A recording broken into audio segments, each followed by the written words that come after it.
અગ્નિકાંડના મુખ્ય આરોપી ખૂબચંદ અને દીપકના કોર્ટે રિમાન્ડ કર્યા મંજૂર। રિમાન્ડ બાદ પોલીસ પૂછપરછ દરમિયાન ઘટનામાં નવા તથ્યો બહાર આવવાની શક્યતા।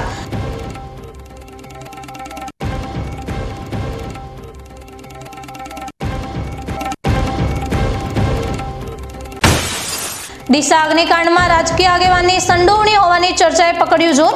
કથિત રાજકીય આગેવાન આરોપી દીપકનો સહઅધ્યાયી હોવાની લોકોમાં ચર્ચા।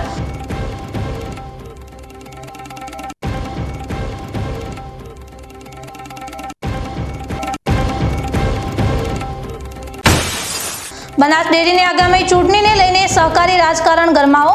હરિભાઈ ચૌધરી જગાણા દૂધ મંડળીના ચેરમેન પદે બિનહરીફ ફરાયા।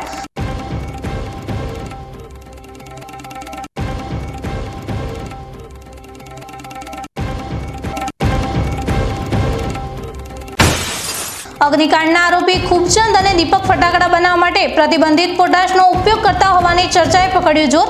અત્યંત જ્વલનશીલ પોટાશનો ફટાકડા બનાવવા માટે ઉપયોગ કરવા માટે સરકાર દ્વારા લગાવવામાં આવ્યો છે પ્રતિબંધ।